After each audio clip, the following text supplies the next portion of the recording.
It is a great joy and honor to come into your homes and your minds. This is Emmanuel Mensah with a message of empowerment and enlightenment, a message of mental liberation, and a message of development, a message of uniform and sustainable development.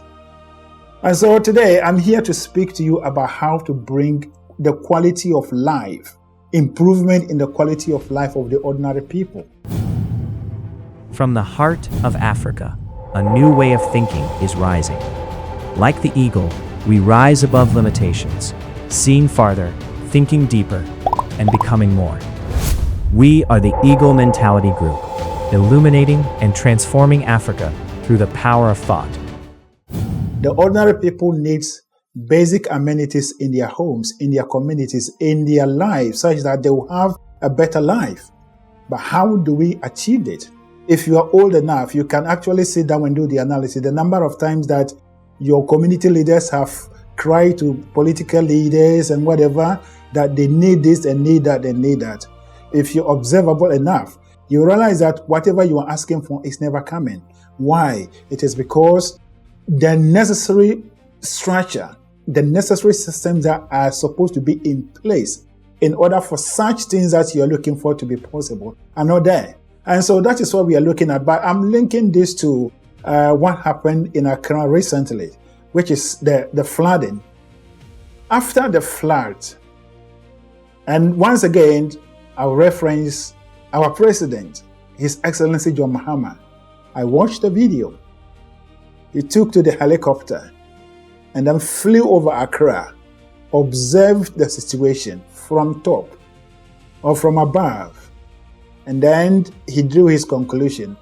When he came down and he made his statement, one of the key things that came out is the attitude of the people and the changes in environment, the natural conditions, which is as a result of global warming. So he was perfectly right, but I'm going to base on the attitude aspect. Attitude of the people will not change, but leaders in every nation have the power to, direct this attitude of the people to how they want it. If you are leading a group of people, it is like a flock of sheep or goats. You have some that will follow your instructions, some will go astray. But as a good shepherd, what you do is you find a way to guide even those that stubborn ones along. You don't just stand there and lambast those stubborn ones. But as a matter of fact, the stubborn ones to have the role that they play. They challenge you. They make the whole journey a little bit exciting, you see. And so, if we talk of attitude, whereby we are calling on ordinary citizens to change their attitude, just calling on them, it is never going to happen. But as I was using the shepherd has a rod. And it is the rod that the shepherd used to guide those stubborn sheep and bring them into the line. As a leader of any country, the rod is the law. And when the law is well enforced, even those that goes astray will be brought into where they're supposed to be. But that is what we're going to look at. But before we go on, I just want to take this opportunity to remind you that even as you listen to me, please click on the subscribe button and circulate these messages in your network. Let us come together, let us team up and bring about this mental revolution, a new and positive attitude, mental attitude, a new mindset where all citizens will see that Ghana and any country that they belong to is their own property and they have a role to play for the betterment of all. And now, even if you have already subscribed, I just want to say thank you and we appreciate you. And also, if you have anything you want to say, if you have any comment, leave it in the comment section. But we are only going to tolerate positive and constructive comments and questions. I used political leaders or leaders in our communities, characters, just for analysis. We are not castigating, we are not insulting anyone. We respect every leader. His Excellency John Mahama is the leader of Ghana. and we respect him with all our might. He is the leader. So that is it. And so, as I was saying, you see that in the media, all that they are talking about is the attitude of the people. The government leaders are talking about attitude of the people. Traditional rulers are talking about attitude of the people.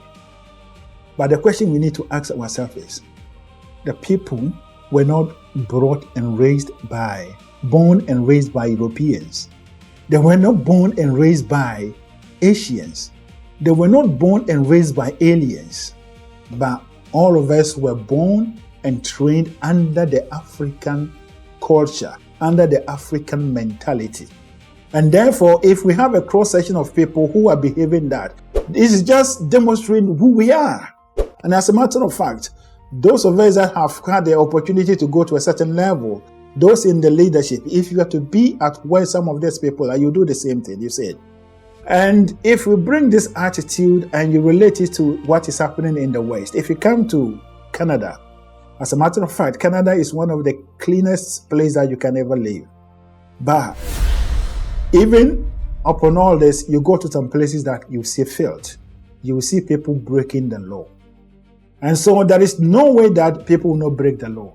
But what makes the difference between Canada and Ghana is that there are enforcement of the law at every level of the society. And they provide citizens alternatives. This is what we want you to do. If you don't do that and you do it, this is the consequence. And so they find people. And wherever you go, you will see the law enforcement agencies, personnel, all everywhere. And so the law is being enforced. But here is the case that Ghana, our police service is even considered as one of the corrupt institutions in the world. And here is the case that our court system is not even available everywhere. Here is the case that our laws are not properly defined and structured. Then we turn around and say that is the people's attitude. It is not the people's attitude. It is the non-existence of workable laws and the proper enforcement of this law that has made the people to behave that way. It is the non-existence of alternative to the people to access that is making them to do this way. So if we want to see the people changing their attitude, then first we must make the system work and we must bring in proper law enforcement agencies or bodies. It is not that the people in Europe, it is not that the people in Britain, Canada, US are better than people in Africa, people in Ghana, in terms of attitude. That is never true. But what makes the difference is the existence of the law and the extent to which the law is enforced. As I stated, leaders are like shepherds, and the court system becomes the rod that you use to guide the people to bring them to where you want them to be. And I leave it to every one of you to ask yourself, how efficient are our court system? Our judges and some of these legal experts are the most corrupt people. You see, so all these things are there. We are not ready to tackle them. And then when something happens, then we jump and then we blame the ordinary citizen. The ordinary citizen have not done anything wrong. They are just exhibiting who we are. The African way of life that we were all brought in. That is what we are demonstrating. So there is the need for us to change our attitude of mind. But that begins from doing proper analysis of what we are doing right and what we are not doing right. We need to change our perspectives. We need to change some of the things that we call our traditions and culture and bring in practical things that matches our current level of existence. That is the only way that we can get people to go forward, you see. And so for the attitude to change such that everything will be well in Ghana, it's never going to happen. It is just like someone who is living and believing that he wants all people to change their behavior such that he or she will be happy. Such a person will never be happy because everyone is seeking his or her own happiness, you say. And so what we are seeing in Ghana, what we are seeing across Africa is self-inflicted, and it is because we are not ready to actually question our own weaknesses. We are not ready to face challenges as they are supposed to be. The challenges we are facing, they have solutions to them. The level of the solution is the same as the challenge. When you get the solution moves you up. You become a developed person, you say. And so this crying and then lambasting of the ordinary citizen as their bad attitude, let us put it aside. Let us first think of how we will bring about law and order, law enforcement at every level of our society. Not tax, not vigilantes, but proper law enforcement bodies that keep the whole community, that keep the society safe, and making sure that every law is being enforced. This can only be done only when we pay attention to the restructuring and redevelopment and re-empowerment, or the empowerment of our local authorities. Local governance, the key to all this, the key to achieving all the things that we are crying for is proper local governance, where there are proper local government administration, where local authorities are given the power or the responsibility and the duty to organize law enforcement agencies in their local area, the court system, everything in their jurisdiction. It is only when we do this, then that we can get the professionals to move into these areas. But the local authorities can only do this only when they have the power to generate revenue using the local resources. And that is why in my other episode, I mentioned that I will summon all the traditional rulers to my office if I were to be the president of Ghana, His Excellency John Mahama, such that we will have a new land reform bill that will be introduced into the parliament, and the parliament will pass it to law. Instead of parliament bills for about homosexuals and other things being passed into law, instead of MPs making this their profession, that they will make sure that gays and lesbians don't operate in Ghana, let us put that one aside. That is not what is urgent. What is urgent is what we will do to bring about the improvement in the quality of the life of the people. After we've achieved that, we can come to the gays and lesbians or whatever you people are talking about, you say. And so there is the need for a proper restructuring, a proper regrowing, and even a reformation of our local administration. It is only when the local authorities, local administration is working, then that we will have some of this. And most of the things that are not existence, most of the things that are just lying down unorganized are the work of the local authorities. Law enforcement. As a matter of fact, I've actually spoken about the police service. If you go to Britain, police service, there is no centralized police administration. Every county, or they've divided the country into territories. So they have what we call territorial police services. They are autonomous. They are not accountable or responsible to anyone, but they are autonomous. And their jurisdiction is the territory that they've been assigned to. They are responsible for the law enforcement and everything.